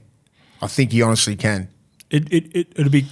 I'd love to just see Nico thrive in this. It's going to be a really big task. Get fucking Willie Lewis medal and everything. Shut the fuck up. He's got to control it, but fuck it puts New South Wales. If he dominates with him and Nath, if they can, because it looks like Nath could be a chance maybe game 2. Yeah. He's like game 2, maybe even decided if it gets to that. But imagine Nico and Nath for the next 3 or 4 years. That was my first pick. I think Nico is a 5'8". He just plays that sort of role at Cronulla. But his ball playing, his defence has been outstanding. His energy and his fitness levels are ridiculous. He does not stop. He does not stop attacking short sides, open sides, fucking everything. He's non-stop, and that's what you want in Origin. He looks super fit at the end of the game. Yeah, that's what you want in Origin. Guys like, what do you think like guys like JT and Darren Lockyer and Cooper Cronk and that had? They're at the fact they wouldn't care. They'll just keep testing you. Relentless. Could be the 76-minute bang dummy gone, just fucking try. You know what I mean? But they persist and persist and persist. You know, they don't just like get smacked. They'll cop their hits all game, cop it, do their tackles, and they'll end up getting you. And that's what Nico's got him because he's got that fitness in him. And he'll get you with the dummy. He'll get you on the short side when you're trying to have a rest in Origin. There's nowhere to fucking rest. You know, and hopefully he's evolved into that player. I think he has. Well, I can't wait to watch him. Litmus test is what? Origin. Yep. So if he fails this year, everyone will be coming out, just fucking hammering him. And I think he's got the balls and he's been through enough in his life to go, fuck it, all right, I'm going to own this shit. Yep. And I want him to. Speaking of defence, edge defence, both edges were awful last year for the Sharks. Both of them have improved. So they moved Talakai to the bench, off the bench. So what it does is it turns him, he was so good in attack that it sort of masked the defensive problems that he had at the back end of last year, but his movements weren't that great in the centres and they were really targeting the centres. Now they move him to the middle. He's a proper X factor off the bench, Talakai. He could be off the bench fucking for Origin. He wouldn't surprise if he was thereabouts. Just don't play him 3 minutes like Freddie did. Yeah. I think, Sharks look like the real deal, man. Like the rise of the hazelnut, he's been going great. McInnes. Yep. Teague Wilton. Fucking great lines on the edge. Yeah. Nikora. Like, they got a very well-balanced side. Ramian. What about Mulatalo? What about Braden Trindle, right? He has all those fucking 2 or 3 years to finally get his spot. Then he fucks up off the field. He's going through what he's going through now. And then that Atkinson next man up, proper mentality. It's going to be hard for him to get his spot back. He's got to earn everybody's trust back. You know, like he's fucking let the team down. He's let himself down. He knows that better than anyone. And Fitzy's a fair man. Yeah. And he'll pick the best players, but he won't be just, he doesn't warrant coming straight back in that team. Trust me. He'll make him work for it, won't he? He'll make him work, mate. And the thing about Fitzy is he was one of the best defenders to play with. I played against him, with him for 15 years, right? And he fixed that whole defensive system up, trust me. Yeah, they did a great job in the offseason. He's got Steve Price there. He's got a lot of brains there. He's got Tony Grimaldi. He's got Daniel Holsworth. So he's got a lot of brains there helping him out. And he's helped Nico out.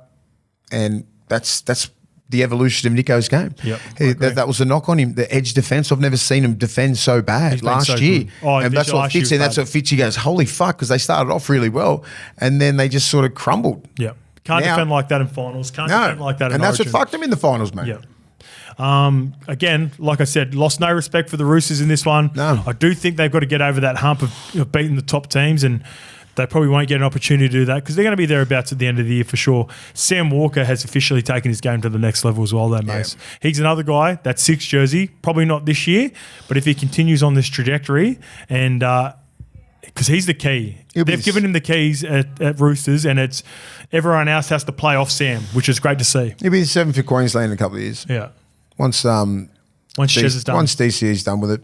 You know, if they get beat this year, it'll probably be like, Ezra Mann will be pushing for spots. You know, Munster's still going to be there. You know, Sam Walker's going to be pushing. You know, Ben Hunt will probably retire, so they'll put Ezra Mann on the bench. Tommy did. And so they're just waiting in the wings, mate.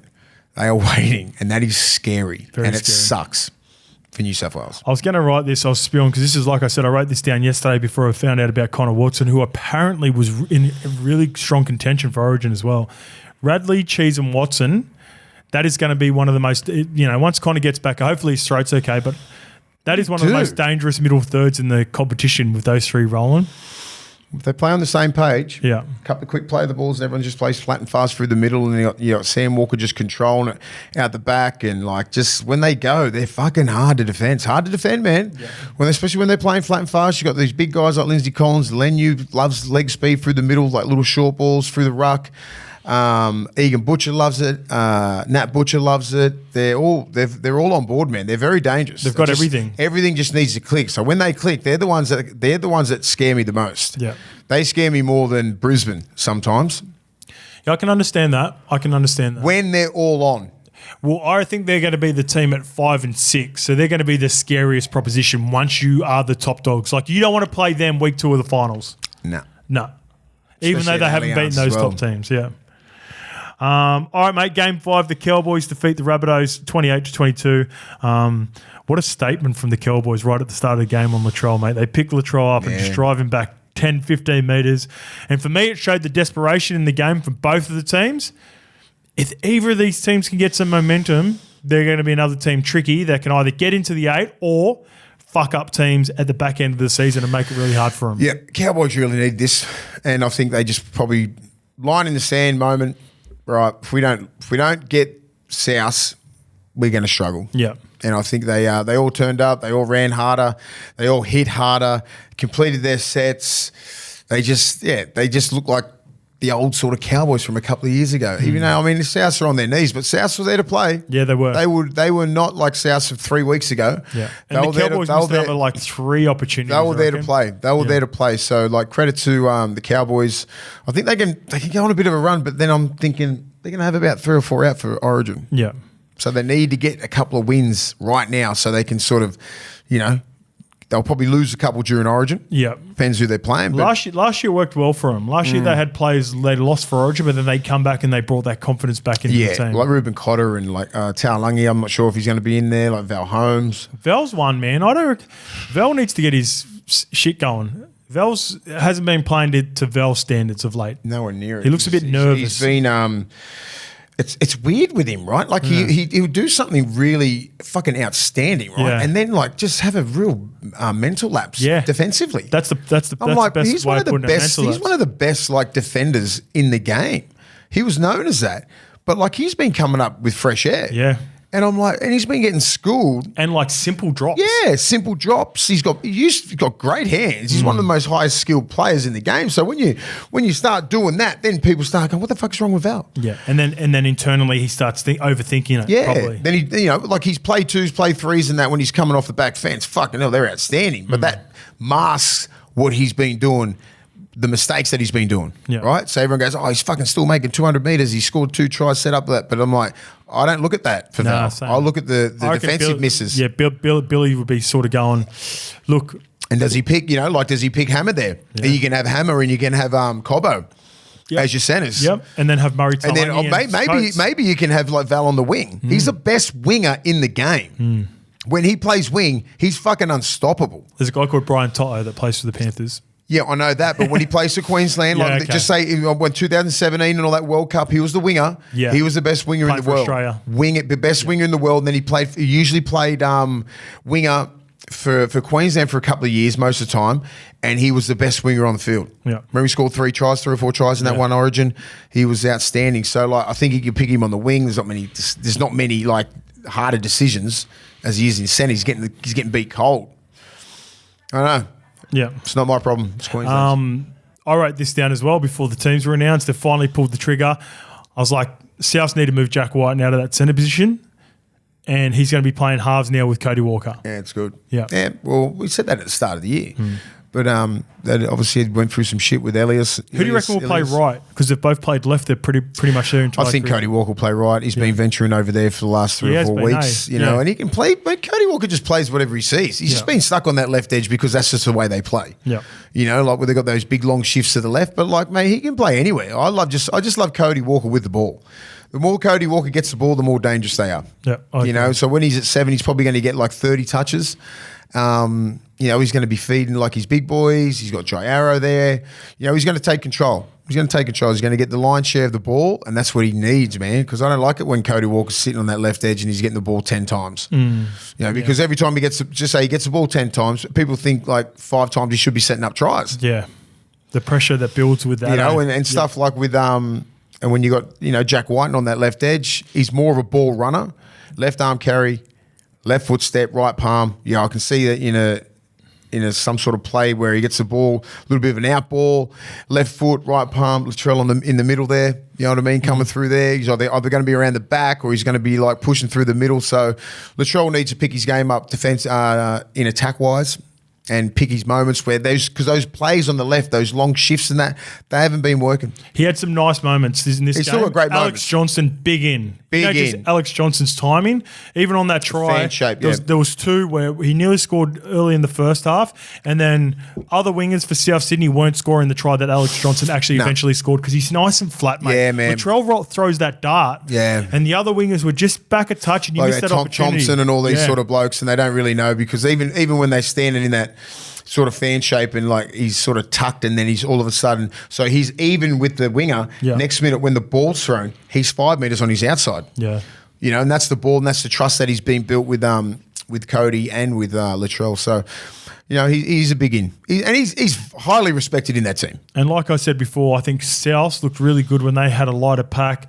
I think they need to get Tallis Duncan some more ball while Cam Murray's out. And I liked Willie and even Milne. I know he's playing centres this week, but he still looked good for Fiji. Put him in the middle, I think.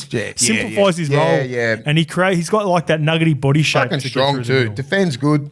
Obviously got some stupid plays in him, but he's fucking just super aggressive. I think it's boredom about being on the wing for him. Maybe get in the middle, he's just like, I'm over. I just want to kill someone. Warriors 22 defeat the Panthers 20. A must-win for the Wires, and even more remarkable considering the circumstances. What a game.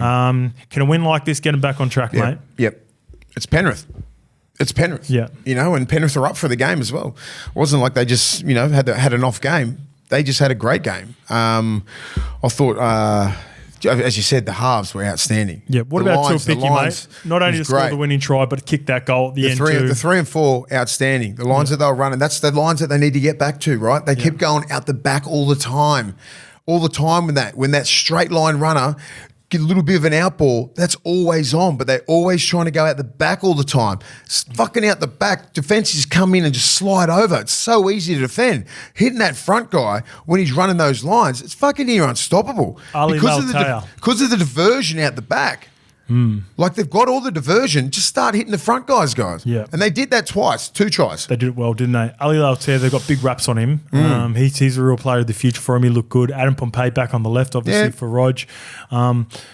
Again, Mitch Barnett, he's the heart and soul of that pack. Mitch Barnett, I know Adam gets all the stats and he scores the tries and he deserves to be right up there. But Mitchy Barnett, he's attack and defence. Yeah, he's attack and defence. He bangs in defence. He runs the ball hard. He'd be one of my first pick for Origin. He's playing that well. Yeah. I'm not sure if he's starting or if he's off the bench, but he's going to be definitely in that 17. Shout out to Paul Roach in his 3rd NRL game going 68 minutes straight. Jeez. I guess the only negative of the game is Wade Egan, again. What do you do? Goes off concussion, HIA. See, that's been a big problem for them this year because he had like what did he get, Hooker of the Year last year? Dally Hooker of the Year? He would be up there. He was in the finals for it. He was in the finals. And this year, he's just been banged up. Yeah. And so it's hard to get the run. It's hard to get the timing like with Fanua Blake and like Tohu Harris and all these sort of like hang plays they were doing at the start of the year. Yeah. It was all off him. Yeah, it was all his tempo, right? Because he's a fucking good hooker. And once he got injured, HIA, all that sort of stuff, and then like his nose has been busted, his elbow's been busted. Yeah. So if he can get through the next 3 or 4 weeks uninjured, get through Origin, they can really make a run for it. Yeah, I agree. What about the Panthers, mate? Never felt like they had rhythm in this one. Sharks next week. I thought Luai played fucking outstanding. Yeah, Luai was really good. I just liked him, like just defending attacking both sides of the ruck. How good's they got the Sharks this week? Do you reckon it could have been, sometimes you're playing a Warriors, you're playing a team that's not going well, they've got heaps of injuries. The chick in the presser who asked Ivan if the Warriors wanted more, I don't know if you've seen that. She wanted more what? Wanted the game more just because. Fuck, shut up. Ivan was pretty much that, but he handled it pretty well. But what a stupid question. But Yo summed it up best as a leader. He goes, his brain explosion led to the Warriors fight back, but errors across the board from everyone. But then he comes on. That's a leader and that's a man. Like he got sent off. They scored 2 tries off. He comes on and scores that try. I love that, and that's why he's highly respected. And that's why he is who he is. Yeah, you know what I mean. I love that because I was thinking like, oh, he'd be spewing. Like I remember like getting sent off for 10 a couple of times. Like fuck, you know what I mean? Just a silly thing like that when he should have known better. He shouldn't have touched him, but it was just that sort of, the guy sort of pulled the penalty pretty good. He touched him. I think it was Chansey. Yeah, but he just he ran straight into him and like if he touches him, you just fall on the ground, right? That's 10 minutes. So he got Yowie a beauty there, but they scored a couple of tries there, and they played really well because sometimes most of the time you don't score against Penrith with 12. They scored 2 tries. And well played, but and they still got back to the lead, and then Warriors still had to run them down. They still could have won. Yeah.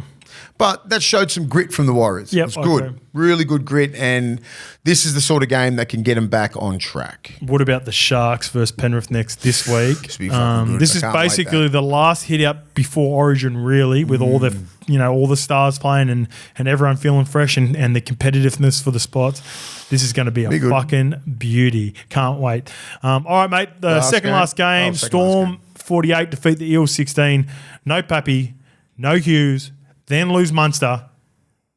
What a culture they have, mate. What a culture they have. No problem. Far out. I just thought, fucking hell, how good are they? Like, they're just relentless, aren't they? Absolutely relentless. They're just too good. Like, can they win the comp? Well, if Money's expected to miss 2 months in the entire Origin period, it could be a blessing in disguise for the Storm, just when Nate missed a whole bunch of footy around Origin time and then he comes back in the team. That's if he can get back to full strength. Bellamy said after the game, if he has surgery, he's done for the season. So that it'll depend on whether he has surgery or not. But they can win the comp if he's back at the end of the year and healthy. If everything goes right. Yeah. Still got the forward pack to go really well. Katoa. They can go against it. Katoa's playing really outstanding. Nelson isn't even playing that great. No. He's been off. He's been really off. I think he had 18 minutes on the weekend. Yeah, he's been off. Josh King's been playing really well. Yep. Harry Grant's a fucking gun. Weapon. He creates so much. Jerome Hughes, like when he's fully fit. How lucky are the Storm to go from Cam Smith for 20 years to Harry Grant? Joke. Well, Billy fucking Slater to Pappenhausen. Cronk to Jerome Hughes. Yeah. Like, Munster's pretty much the only one who's come up. I mean, they never had a real outstanding 5'8". Yeah. Widdop would have been their best. Widdop was there, but he's nowhere near a Munster. Yeah. Their front rows, they just do a job, man. They just, you don't want to fuck around in the semi-final and play Melbourne. They'll be top 4. And they're going to be you're going to play them down at Amy Park. And they're going to be top 4. Yep. Yeah, and so good luck. And they could probably, even if they're top 4, top 2, they win that game, they have a week off. Got to play them in a prelim. They could easily find themselves in a grand final again. You know what people forget? Like, this is the culture of Melbourne. Like, obviously, Alyssa Katoa, Sean Bloor now, who's having a great season. Xavier Coates, he had so many things that were wrong with his game. Yeah, he had talent. Yeah, he had the measurables. Yeah, he's fast and strong. But he used to make so many bad decisions defensively. Now he's almost perfect. Smith. Some of the tries he sets up. Remus Smith is going really good. He's off contract now. Yep. He's off contract. And he'll sign a good deal somewhere. Yeah, he'd be a good buy for someone. I don't think Melbourne will re-sign him because they'll develop someone else in his spot. But he'll get 500 somewhere, I reckon. Yeah, I wonder who with. I reckon Roosters stand out for him. The Roosters need to get someone in a centre position. Hey, great defensive player. Finishes well. Fucking, he's a good kid. He'll find somewhere. But would Storm re-sign him, you don't reckon? I heard that they're not. For the right number, they won't pay They definitely won't pay more than 450 for him. They won't pay you probably get 600, 650. Yeah, fucking Meaney, Nick Meaney. Like, struggled at the Dogs, you know what I mean? Goes down there and he's fucking near, like, one of their best players. Like, he's a must-pick for them all the time. Yeah, he's solid. He's either 5'8", or he's wing, or he's fullback, he was or he's bench, or 5'8" in attack and centres in defence. Unreal. When Munster went off. I like Josh King, but Josh King does a lot of shitty work. He wouldn't look out of place in a Blues jersey either. Yeah. He was on. He couldn't even make Newcastle's first grade. Yeah. Now look at him. That's the culture, isn't it? Yeah. That's the culture. Do you think there are a few players at Parramatta got a bit of a hangover? Because I know they love Brad. They'll be filthy on. This game was basically the nail in the coffin for him. If they compete, if they don't get blown out by maybe. Do you reckon they would have known before the game? No. No. I reckon the fashion, they lose Munster before halftime and they get blown out. There's probably 2 guys, Jermaine Hopgood and Blaze Talangi, who can hold their head up high. And the rest of the boys would be like, we let him down. And I know they love him too. Yeah. And it'll be one of those things where like. And this would hurt the players as much as it hurts the coach, because they'll be thinking, this is us. This sums up. This is us. This sums up Parramatta for me, right? So Tui, the first try of the game, Bryce Cartwright was playing right edge. he comes in and puts a good shot on Xavier Coates. Great shot. Licks him right. Yeah. They don't adjust. They've got 3 or 4 sitting on the short side. Dummy half, I think it was Remus Smith, picks it up, finds Tui. Tui just barges over. Try. First try of the game. I was like, first of all, you get the lick, and then you've got all these fucking star players around, and then you don't adjust. It's like, it's a bad sign. No, it's fucking awful sign. And Tui is not quick. And I thought Melbourne were going to roll them after that, and they still managed to get back to 16-10. I was like, all right, Munster's off. They'll figure it out. But I looked at that and went, ugh, that's a danger sign. Team, and then there's I'm not sure what happens with Parramatta. You know, they fight their way back into games, and then they just let it go for and they get 40 put on you. You know, and like Melbourne will grind the shit out of you, like, and beat you by 2 or 4. That wasn't a star-studded lineup.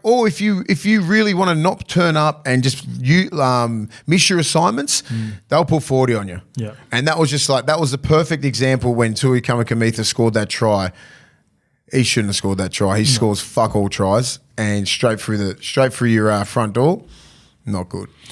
All right, the last game, Dolphins 24 defeat the Tigers 12. Wayne again not happy after the game, but... What was he not happy about? Well, they made a shitload of errors when the Tigers only had 11 as well.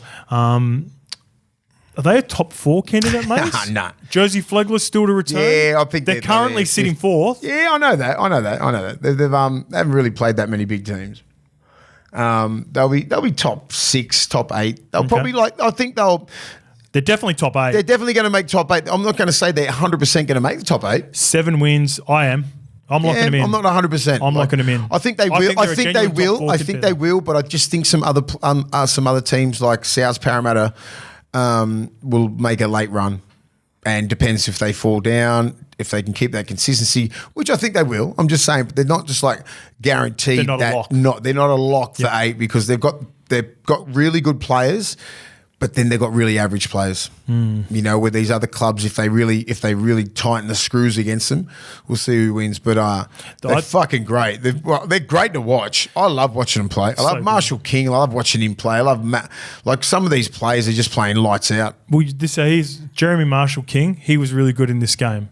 Last week, it was Cody Nikorima. The week before, it was Isaiah Katoa. They share the really good combination, man. They share the wealth. They look after each other. If one's dropping off, the other one picks it up. Low key top 5 spine. Yeah. That the hammer's back, man. We said that about a month ago, 2 months ago. I'm just like, you should Marshall King. He can go toe to toe of any 9. Yep. Nikorimi's probably playing his best year. Yep. Katoa squares up so good. Once Katoa starts not trying to square up so good, and he can start like fucking running the ball a little bit more and backing himself. But his projection, it's fucking the ceiling's high for him. And Hammer's one of the most dangerous. And Hammer is just like you got to account for him everywhere because he's one of those guys who can go around the back. He can kick. He can be around the middle. He's a support play. He's just got it all. And he's a great defensive player, and he's just like fucking great just to watch. You know, there's another one to watch as well is Connolly Lemuelu. He can't string consistent footy together, whether injuries or can run a good line. Fuck, he's nice, mate. And he bangs hard too. And he's been, now that's 2 weeks in a row where he's pushed Kenny Bromwich into the middle, Felice Kafusi into the middle to start this game. I like him. He can play. Benji again with the Tigers. It's the same old story I've been saying for the last 3 weeks. They're close. They need some more players on the roster. He's finally made some changes, and there's some guys that have been making the same errors back to weeks, and he's going to sort that. But there are still some good signs. Yeah. It just looks like Buller, Gelvin, and a couple of these young players are starting to get. It's hard, eh? This is fucking hard week in, week out. It's hard to be like week in, week out. And if you're losing, if you're not in a great system, and you're losing games, like it's hard to be up every week because the training's hard.